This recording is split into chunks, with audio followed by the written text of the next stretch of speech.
Welcome to Bless Your Heart. I'm talking with Zada, your host. And y'all, it's changed. We are rebranded. It is a new podcast on the same page, on the same station, I guess. I just got a lot of explaining or little explaining to do to y'all so you understand the change. I'm so glad to be back. And it's like I've missed therapy for 3 months or however. It's been since March 1st, I think, that the last one came out. I haven't recorded since February. And so there's some changing. As you can tell, it has changed from the podcast Two Sides and the Truth with Kelly and I to this podcast, which is Bless Your Heart. I'm talking, and this one is just me. So that's the biggest change, is that I don't have a co-host. No issues or anything, just it became really difficult to schedule recording with our opposite lives and schedules, and life kind of has gotten a little bit in the way lately, and I miss doing it. So I decided, if I couldn't do it with somebody, I was going to just do it myself. And so here I am. And so this is the very first episode. And I really feel like I'm not going to go like too crazy into what to expect. And that's because if you are a listener to us and you've listened to us very long, you will know, or I say us because I'm used to having a co-host, to me and us, because it was Kelly and I, then you know that I change my mind and I forget and I get, I don't know, I'm ADHD. So what I'm going to do is what my original intention with the podcast was. And I feel like we tried a few other things. Kelly had her own ideas of what she thought and she wanted, and we tried some of those. And then I tried a few things that I thought I might like. But when it was all done, I really felt like I missed the organic part of talking. And that's my favorite part of podcasting. And I don't really get to do that on the podcast I do with Al Mack from the Kid Craddock Show. If you're a listener that didn't find me that way, I co-host on Big Al's from the Kid Craddock Show's podcast, and that one's called Third Wheel. And I started doing that one first, and then I developed one and asked Kelly to do it with me, and then I decided, and now here I am on this one. And the whole plan of starting the one that wasn't Al's is I wanted to have these deeper, more organic conversations, and I wanted to be a little bit more open, and me, because that podcast I have to be very Kid Craddock friendly, which is great. I listened to Kid Craddock Show growing up. I love the show, and it fits that need. But the show that I wanted to do was more me, my personality, and what I would listen to at home, not just like driving in the car. I like to listen to conversation, storytelling, that kind of stuff, not just like chit chat, which is great. It's just a different, almost like genre of podcasting. And so that was the original plan with Two Sides and the Truth. And I asked Kelly to do it because I just really didn't know that I could do one by myself. And, her and I have always had a great chemistry, so I just thought it would go well. And I think it did go well. It just wasn't, in the end, the way I had envisioned it in the beginning. And I really kind of decided with this one I wanted to be a little bit more of what the plan was, I guess. And so that's going to be storytelling and me just talking about life as I've experienced and things I've learned from it and things like that. So I hope that y'all enjoy it. I hope that, you stay listening to it. That'd be awesome.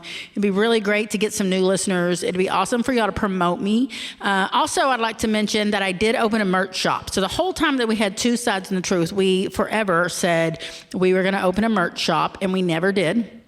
And so that I finally did it. So it is still a work in progress because it takes some design and stuff. So I did throw some stuff up there with the logo, a few things with funny little sayings, but it's not near what it's going to be. But I would love for you to come shop and check it out and see what you love and all that good stuff. And I really enjoyed the feedback. I have some ideas for some things to make based on some of the things y'all told me. So hopefully you'll see that soon.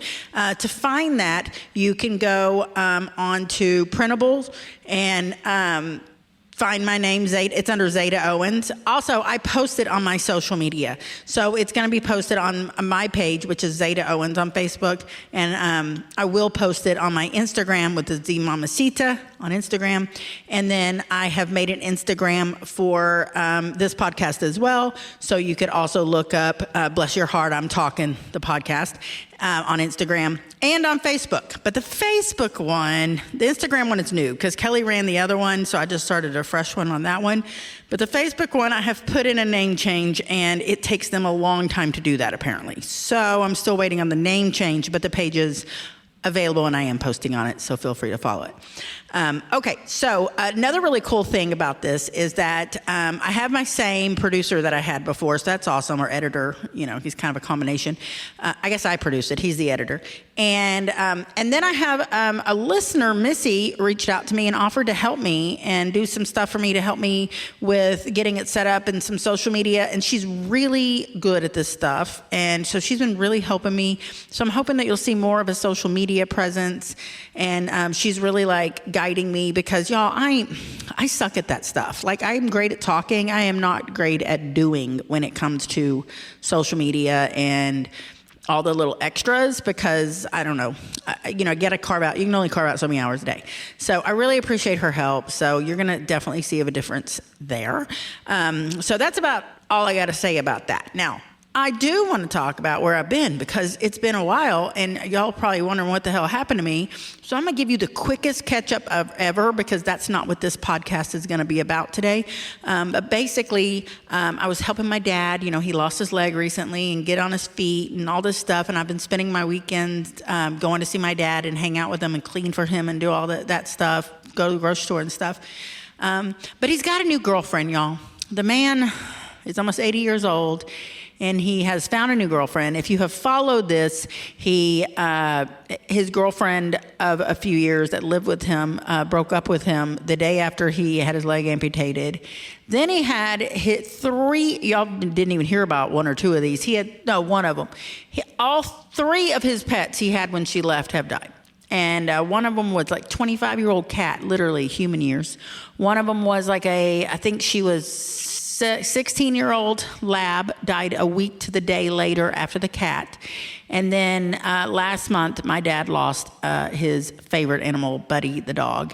And so now he's down to a dog that he brought in that I wasn't happy about. And, it was a rough year for him. But he went out in the dating world and he's got himself a new girlfriend, and the new girlfriend's moving in. It's like a teenager. It's like a 80-year-old teenager, y'all. Anyway, so you're caught up on dad. So that's what I was doing. And the other thing I was doing is my youngest child graduated high school, and that was a big deal. So we want to make sure we made it a big deal. So we did the party and all the graduation and end of the year senior things and all the fun stuff, senior pictures and, all the cool stuff that takes time. And I felt like I needed to be really present for that. So that's what I've been doing, is being present for that for my son. And so that's gone really good. Another really cool thing that I got to do was a poetry reading. So I was asked to come and do some cowboy poetry in downtown Waxahachie. And so I did a poetry reading. And thank you for the listeners that came. I had a few listeners that came. And it was like hippie poetry. I got to kind of combine the hippie part of my life with the cowboy poetry. If you're not familiar with cowboy poetry and you like storytelling, Google it. There's some amazing cowboy poets out there. And it's a lost art, and it's beautiful. And it's how back in the day on the range, the real cowboys, they didn't have TVs and phones and all that stuff. And they would be out there for a very long time, months together, And so they would sit around the campfire and take turns telling stories. But it was typically they would try to put in a poem. And it would be a long story, and they would usually memorize them. And so I cannot memorize mine. That ship has sailed. But I did enjoy doing it. It was really cool. And so that's pretty much caught up. One thing, something kind of weird happened for Waxahachie, though. It made national news, and this just happened just like a few days ago. But we had a train derailment, and there were 16 train cars that fell off the train downtown Waxahachie, like quarter mile from my house, in the middle of the night. And the crazy part about it was that, and it goes all the way through downtown. So the way Waxahachie is there is a downtown that's like a historic downtown, and y'all, it's popping. I don't know another downtown this busy all the time in a small old town. Every building is popping. Every parking spot is popping. It's awesome. It's a great little part of town. And it's my favorite thing about Waxahachie, honestly. And that's where I shop. That's where I eat. That's where I hang out with my friends. And that's where Al's restaurant and bar is, and where I record with Al. Anyways, you can't get to that side of town. Every railroad track has been closed down because the train tracks are damaged and the cars fell over. So they got the cars moved over. They're still on the side of the thing. And they thought they had it fixed, and they ran another train through it to fix it, and it went off the rails. It didn't fall over, but it also went off the rails. So that created more problems. But here's the crazy part, y'all. Y'all are getting a scoop, okay? Because really no one else knows this. But a few days before the cars derailed, Rick and his daughter Madison were driving down that road, and they had stopped at that very intersection for a train. And the truck that was parked in front of them at the train tracks, they didn't really notice anything. He said it looked like he was looking down and looking at his phone. But Rick was paying attention, and he noticed there's this one part of the metal track that he had noticed had kind of been bouncing the last few times he drove over it, more than it should. So he was looking at it as the train was going by, and a big piece of concrete flew up, hit the bottom of the train, fell back down, hit another piece of concrete, broke it off. It flew up and did what it broke up also. And it was large pieces of concrete, large. And so he was like, this is a problem. So he called the police department, told them there's going to be a derailment. You need to get someone over here to look at this. And he was like, I don't know who to call. So I'm assuming y'all know who to call, but someone needs to call somebody and check this out. And then he waited for the cop to come and look at it. And the cop just drove over it and looked and never got out of his car. Didn't even stop the car. Just drove over it. And then a few days later, we had a massive problem. So, and it could have been really bad because 6 of the tankers that fell over were full of ethanol. Thankfully, they didn't have any leaks. There was nothing happened. It could have been so much. It would have blown up a part of Waxahachie, honestly. And so, the historic part. So thankfully everybody was okay, but that's freaking crazy. Isn't it crazy? So so then on top of that, Rick goes fishing that night, right? And so he's gone fishing and I'm asleep, and he gets home. He is one of the first people to drive up on the damn derailment. It happened at 11:30 at night, and he got back home from fishing around midnight. And it's about a 10-minute drive normally to the lake, 10 or 15. But because of the derailment, he had to go all the way around. So literally, he happened on it right after it happened.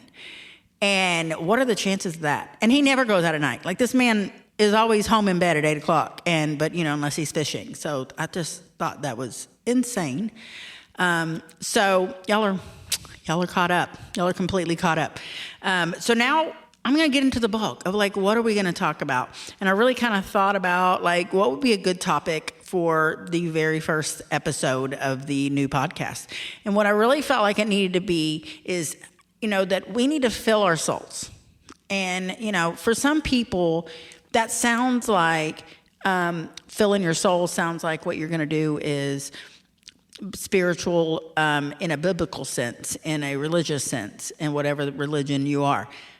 But I don't mean that. I think that's also very important. But I think what I'm really talking about is filling your soul as a person and as an individual. Because I think a lot of times, especially when you get older and you're married and you have kids or you've raised kids, and you make your identity your family, which is great. There's nothing wrong with your family being a big part of your identity. But you can't lose your individuality in the middle of that. And I think a lot of times, men and women, it's probably equal. Honestly, it really is probably equal. But men and women lose their individuality. And I get it. When you first get married, you want to spend all your time with your spouse. And that's just, you're in love. And it's your best friend typically. And, you want to spend that time with them. And you do. And that's great. and then you have kids, and then you spend your time raising those kids. And the first few years are really hard to like have a social life or do extra things and, you know, all that. And then they get in school and they have extracurricular activities and all that stuff, which is awesome. But the problem is very few parents are able to balance a work, you know, a job, kids, their kids' active lives, those kind of things, and having time for themselves and having time for their own passions and keeping their individual personalities. And I think it's a big reason people get divorced. And and honestly, I think it's part of the reason I got divorced when I got divorced, because I really had made my children and my marriage my whole life and my job. And all I did was work and take care of people. And I lost taking care of myself. It was years between hanging out with my friends. It was sometimes probably a year or two without talking to friends. And I mean good friends. Like I lost contact with damn near everybody. And it was really, it gets lonely. Because, yeah, you can talk to your husband and you can talk to your kids, but, you know, you really have to be able to talk to a peer. And a peer, if you're a woman, is a woman. And I think that has to happen. And I think that we live in a man's world and that we have to really make sure that we don't get lost in it.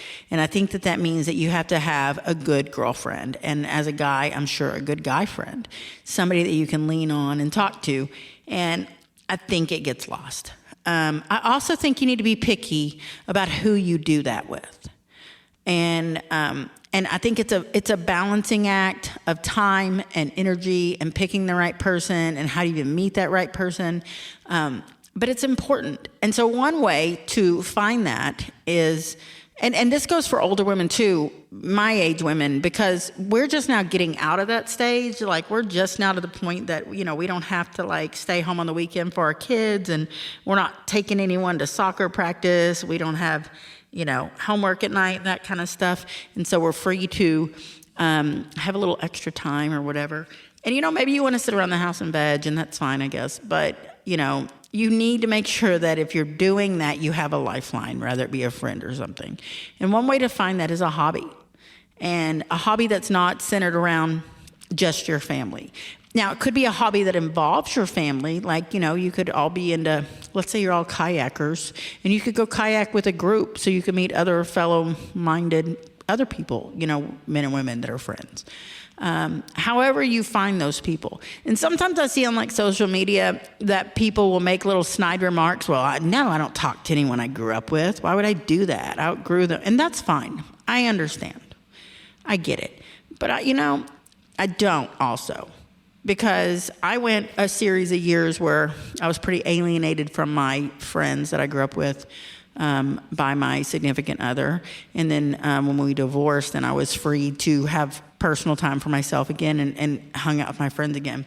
I didn't necessarily become close with the same people I was close with in high school. So a lot of my really good friends I was friends with, or I knew them in high school, but like they weren't my best friend. We didn't hang out, you know, that kind of thing. They were just kind of my friend, or maybe we only hung out like once or twice at a party or at a mutual friend's house.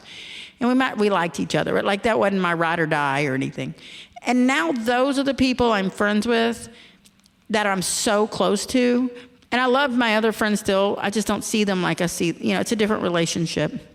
And I think what it was when we all met back up years ago, 15 years ago, and we all met up for, Erica was doing a show, and I was recently divorced, and I was like, you know what, I'm going to go to Erica's show. I haven't seen her sing in years. I didn't have my kids that weekend.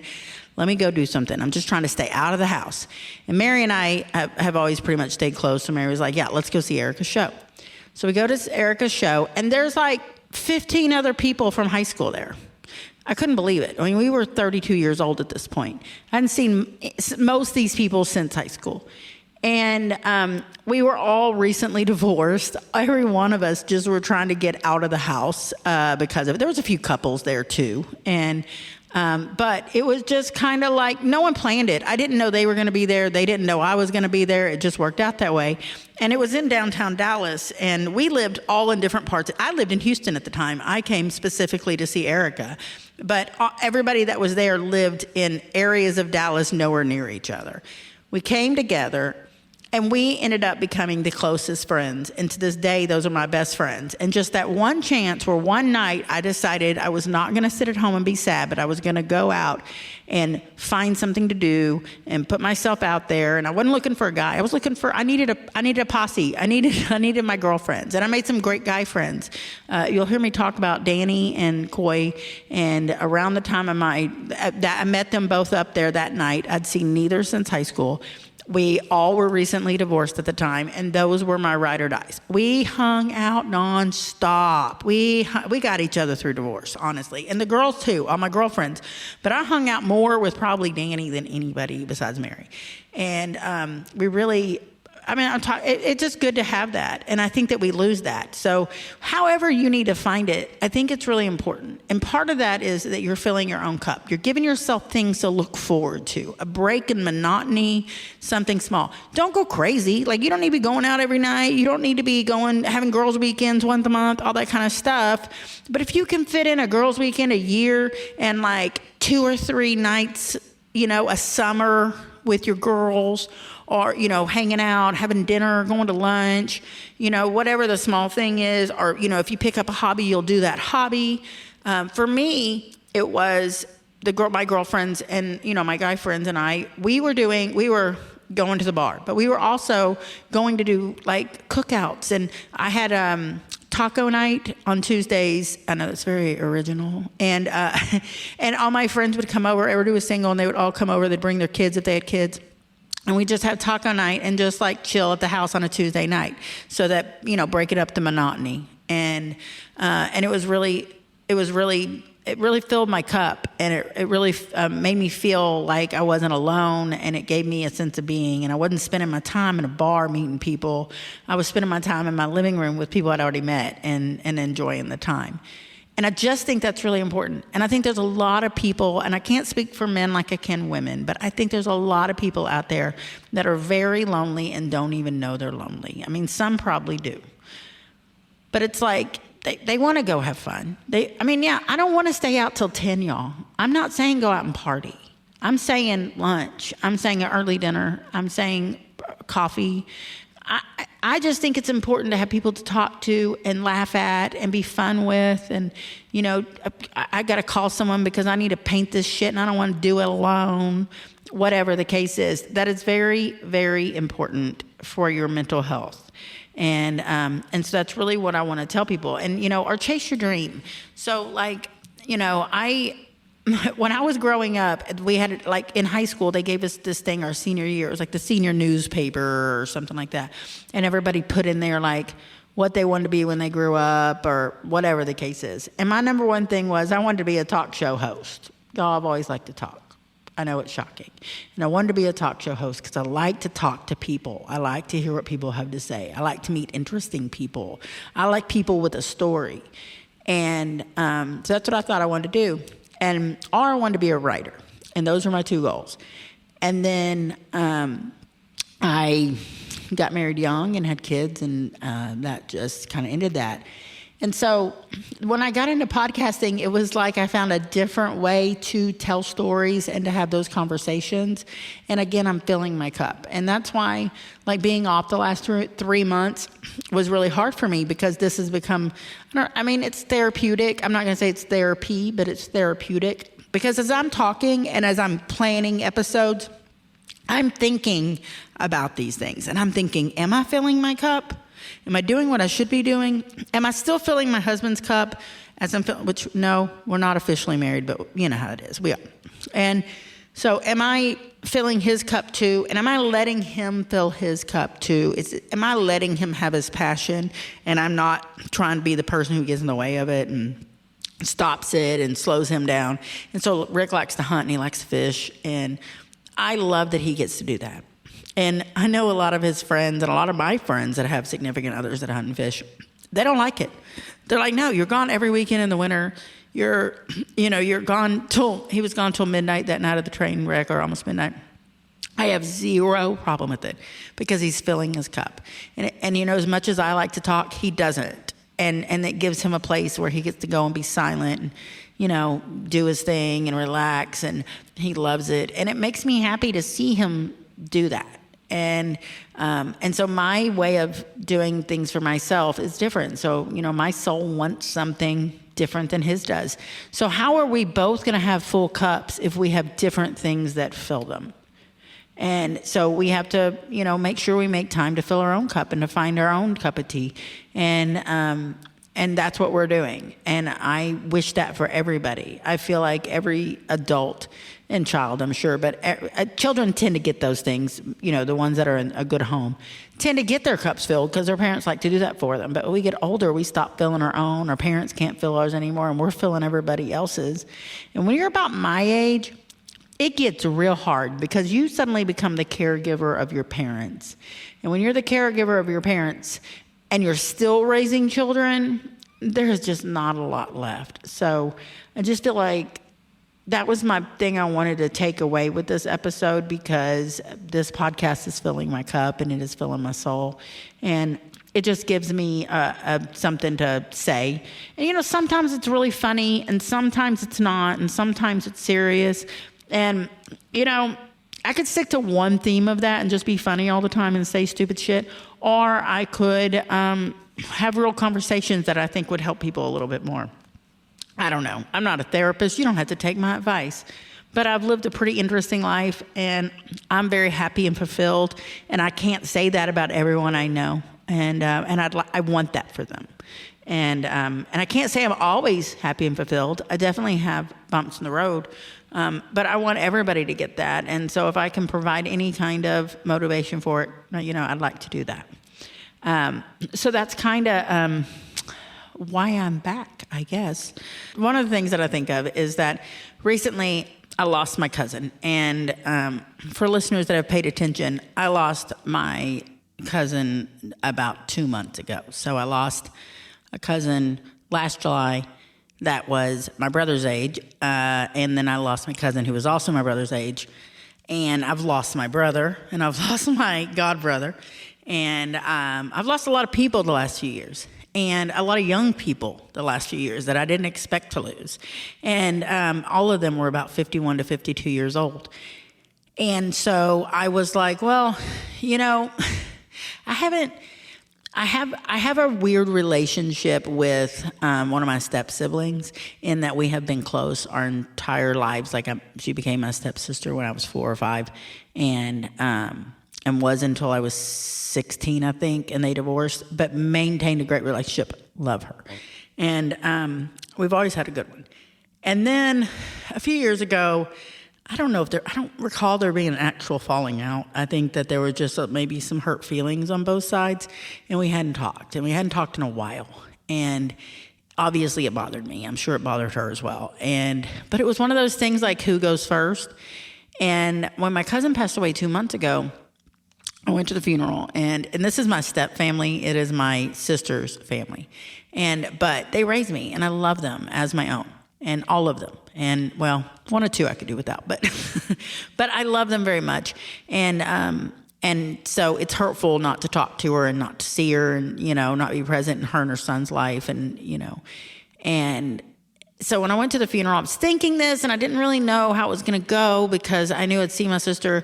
And when we were young, we spent almost every Friday or Saturday night at our grandparents' house. And it was her, the cousin that passed away, her name was Jenny, and me. And sometimes one of them wouldn't make it, but I was the youngest one, so I was always there. I guess my parents were always trying to pedal me over there, but I loved it over there. And we just had a really good time. So I had a lot of really, really good, close memories with this stepsister and the cousin that passed. And so I saw her, and it went good. We didn't talk a lot, but it was good. And then my brother, her full-blooded brother, my stepbrother, my other sister's half-brother, his daughter got married. So we got to go to the wedding. I'm sorry, I had to get a drink of water. I'm talking too much by myself. And so his daughter got married. And when she got married, it was just, a month after my cousin passed away or so. And so we go to the wedding, and I spent the entire wedding with my step siblings and my half sister and I, and my nephew, and it was so great. And it was we talked the whole time, and there was no apologies, there was no anything. We didn't talk about it, but it was gone. It was done. And it just took being in each other's presence, I think. I think that if we had found a way to be in each other's presence before now, we would have been good. And it would have broken my heart if something had happened to her and we were in that weird thing we were in. And I just think life is a little too short. And so it kind of goes back to filling your soul. And that filling my soul means having relationships with people that matter to me in my life.